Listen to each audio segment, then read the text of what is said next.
E se eu te dissesse que existe um lugar na Terra onde 4 anjos caídos foram aprisionados por um período muito específico da história, conforme relatado na Bíblia? Esses anjos devem ser libertados apenas para cumprir uma missão específica de destruição. E se eu te dissesse que há um local específico na Terra que esteve presente desde o início dos tempos e terá um papel significativo no fim do mundo? E se eu te dissesse que esse lugar é um símbolo do amor e do julgamento de Deus e está associado à Batalha do Armagedon? Bem, o lugar ao qual me refiro é o rio Eufrates. O rio Eufrates é mencionado tanto no primeiro livro da Bíblia quanto no último. Se você compreender a profecia bíblica, saberá disso. O rio Eufrates é mencionado pela primeira vez no livro de Gênesis. Ele é um dos 4 rios que saem do Jardim do Éden. O nome do terceiro rio é Tigre, ele corre ao leste da Síria. E o quarto rio é o Eufrates. Gênesis 2:14. Aqui, o Eufrates é associado ao paraíso original, um lugar de pureza e comunhão com Deus. O Eufrates também aparece no livro do Apocalipse, onde é descrito em um contexto de julgamento e destruição. O 6º anjo derramou sua taça sobre o grande rio Eufrates, e a água dele secou-se, para que se preparasse o caminho dos reis do Oriente. Apocalipse 16:12. Essa passagem está relacionada às profecias sobre o fim dos tempos, onde o secamento do Eufrates abre caminho para grandes eventos apocalípticos. Em Apocalipse 9:14 e 15, há uma referência a 4 anjos presos junto ao rio Eufrates. Dizendo ao 6º anjo que tinha a trombeta, solta os 4 anjos que estão presos junto ao grande rio Eufrates. E foram soltos os 4 anjos que estavam preparados para a hora, e dia, e mês, e ano, para matarem a terça parte dos homens. Esses anjos caídos, quando libertos, têm uma missão específica de destruição. Eles estão vinculados ao cumprimento de um propósito divino no tempo final. O Eufrates também simboliza tanto o amor quanto o julgamento de Deus. No início, ele estava presente no cenário do Éden, representando a provisão e a bênção divina. No fim, ele está associado ao julgamento e à preparação para a Batalha do Armagedon, um conflito final entre as forças do bem e do mal. A Batalha do Armagedon é mencionada em Apocalipse 16:16. O secamento do rio Eufrates, mencionado anteriormente, prepara o caminho para essa batalha final. Então os ajuntaram no lugar que em hebraico se chama Armagedon. Este evento é visto como uma grande confrontação onde as forças malignas são finalmente derrotadas. O Eufrates também serviu como uma das fronteiras prometidas à descendência de Abraão. Em Gênesis 15:18, Deus promete a Abraão que seus descendentes possuirão a terra, desde o rio do Egito até o grande rio, o rio Eufrates. O secamento do rio é uma imagem poderosa no livro do Apocalipse. Este evento é visto como um sinal precursor de grandes tribulações. A preparação do caminho para os reis do Oriente pode ser interpretada como uma mobilização de forças que culminará na batalha final do Armagedon. Armagedon é mencionado em Apocalipse 16:16 como o lugar onde as forças do bem e do mal se confrontarão no fim dos tempos. O nome Armagedon deriva do hebraico Har Megido, que significa Monte de Megido. Megido era uma antiga cidade na região norte de Israel, conhecida por suas importantes batalhas históricas. O rio Eufrates, sendo mencionado tanto no início quanto no final da Bíblia, serve como um arco simbólico que conecta o paraíso perdido com o julgamento final e a eventual redenção. Ele representa o ciclo completo da história humana sob a soberania de Deus. Apesar das associações com julgamento e destruição, o Eufrates também simboliza o amor de Deus na criação. No Éden, ele fornecia vida e sustento. Esse dualismo, vida e destruição, reflete a natureza abrangente do plano divino, onde o amor e a justiça coexistem. O secamento do rio é visto como um ato preparatório para a batalha do Armagedon. Secar o Eufrates permite a passagem dos reis do Oriente, ou seja, facilita a movimentação de exércitos de regiões orientais para o palco da batalha final. Esta batalha é descrita como um grande confronto entre as forças do bem e do mal. O secamento do Eufrates ocorre no contexto das 7 taças da ira de Deus, que são derramadas sobre a terra como parte dos julgamentos finais. Cada taça representa uma praga ou calamidade que atinge a humanidade, e o secamento do Eufrates é a 6ª dessas pragas. A passagem dos reis do Oriente sugere uma grande mobilização militar. Isso pode indicar uma coalizão de nações que se prepara para um confronto final.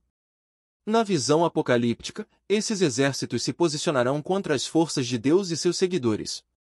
O secamento do Eufrates é diretamente ligado à preparação para a Batalha do Armagedon. Esta batalha é descrita como o confronto final entre o bem e o mal, onde as forças malignas são finalmente derrotadas. Apocalipse 19:19-21 descreve a derrota das forças do mal lideradas pela besta e o falso profeta. Após a Batalha do Armagedon, segue-se o juízo final, onde Deus julga todas as nações. Este é o ponto culminante da história humana sob a perspectiva bíblica, onde o mal é erradicado e Deus estabelece seu reino eterno. No capítulo 19 do Apocalipse, encontramos uma descrição poderosa da batalha final entre o bem e o mal. A visão começa com o céu se abrindo e um cavalo branco aparecendo. Seu cavaleiro é chamado de fiel e verdadeiro, pois ele julga com justiça e conduz uma guerra justa. Os exércitos celestiais, vestidos com linho branco puro, seguem-no montados em cavalos brancos. Em seguida, vemos a besta, os reis do mundo e seus exércitos reunidos para lutar contra aquele que está montado no cavalo e seu exército. Este cavaleiro é Jesus Cristo, que lidera o exército celestial à vitória sobre os inimigos de Deus, os quais se opõem à sua vontade e autoridade. O poder dos sinais e maravilhas. Durante uma aula com alunos cristãos, o professor perguntou quantos acreditavam em sinais e maravilhas. Um aluno rapidamente respondeu que isso dependia da origem, se eram do diabo ou de Jesus. O professor então perguntou se acreditavam que Jesus Cristo poderia realizar sinais e maravilhas, e todos concordaram. Quando questionados se o diabo também poderia realizar tais sinais, os alunos responderam hesitantes. O professor citou Mateus 24:24, que alerta sobre falsos cristos e falsos profetas que realizarão grandes sinais e maravilhas para enganar, se possível, até os eleitos. Ele também mencionou 2 Coríntios 11:13-15, que fala sobre falsos apóstolos e Satanás se transformando em anjo de luz para enganar. A necessidade de discernimento.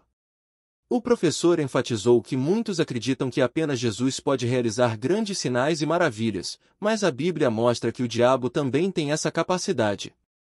Sem o conhecimento bíblico, é difícil distinguir entre a obra de Deus e a obra de Satanás. Em 2 Tessalonicenses 2:9 e 10, Paulo fala sobre a vinda do iníquo, que será acompanhada por toda a sorte de poder, sinais e prodígios mentirosos, e por toda a sedução da injustiça para aqueles que estão perecendo, porque não receberam o amor da verdade para serem salvos. O grande engano. O professor concluiu que o grande mal entre nós é o engano, projetado pelo inimigo para nos fazer acreditar que o mal é o bem.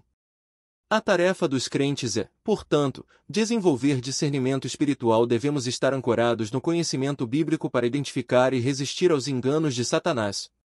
A Bíblia nos ensina que só por meio do amor à verdade e da vigilância constante podemos evitar ser enganados pelos falsos sinais e maravilhas do inimigo. Antes de aplaudir, aceitar ou falar qualquer coisa, ore para que o Espírito Santo lhe conceda discernimento. Espere e observe se o ato glorifica Jesus Cristo como o Senhor. Antes de aplaudir, teste o Espírito para ver se ele confessa que Jesus Cristo é o Senhor. Verifique se o milagre, cura ou maravilha realmente glorifica a Deus ou exalta a pessoa que o realizou. É Deus quem está recebendo a glória e honra, ou é o homem ou mulher no palco se vangloriando? Testando os espíritos. Por muito tempo, precisamos testar os espíritos. Acredito que a maioria dos sinais e maravilhas do diabo se resumem a 4 grandes objetivos: dinheiro, fama, prazer e poder. O diabo realiza sinais e maravilhas através de pessoas que são motivadas por esses objetivos. Em 1 João 4:4-6, lemos: Filhinhos, vocês são de Deus e os venceram, porque aquele que está em vocês é maior do que aquele que está no mundo. Eles são do mundo, por isso falam como quem é do mundo, e o mundo os ouve. Nós somos de Deus, quem conhece a Deus nos ouve, mas quem não é de Deus não nos ouve. É assim que reconhecemos o espírito da verdade e o espírito do erro. O espírito da verdade e o espírito do erro. Existem 2 espíritos em operação, o espírito da verdade e o espírito do erro. O espírito do erro está no mundo e é o espírito do anticristo. A Bíblia diz claramente que eles falam do mundo, e o mundo os ouve. No entanto, nós, como filhos de Deus, não somos do mundo. A Bíblia diz que os vencemos porque maior é aquele que está em nós do que aquele que está no mundo. Portanto, teste os espíritos antes de permitir que alguém se apresente a você como um homem ou mulher de Deus. Oração e sensibilidade ao Espírito Santo. Ore por sensibilidade. Ore para que o Espírito Santo o guie na verdade para que você não seja levado ao erro. Há pessoas de Deus por aí, pessoas que estão sendo poderosamente usadas pelo Senhor de várias maneiras. No entanto, também há aqueles enviados pelo diabo para criar confusão, para criar uma ilusão da verdade quando é realmente engano. Então, eu encorajo você a ser um povo unido ao Espírito da verdade. Devemos ser um povo cheio do Espírito Santo, que testa os espíritos e é governado pela verdade, que é Jesus Cristo. Vivendo no mundo, mas não sendo dele. Embora vivamos neste mundo, não devemos travar nossas batalhas como o mundo. As armas que temos à nossa disposição não são físicas, mas espirituais. A Bíblia diz que as armas da nossa guerra não são carnais, mas poderosas em Deus. A palavra de Deus é uma das armas que temos como filhos de Deus. É uma arma poderosa. Nas batalhas que você enfrenta, lembre-se de que o Senhor tem a palavra final sobre tudo. Confiando em Deus. Então, eu encorajo você, povo de Deus, a confiar em Deus, confiar na palavra do Senhor e confiar em suas promessas. Assim, você terá a vitória. Deus os abençoe. Se você gostou desse vídeo, curta, compartilhe e se inscreva no canal. Obrigado.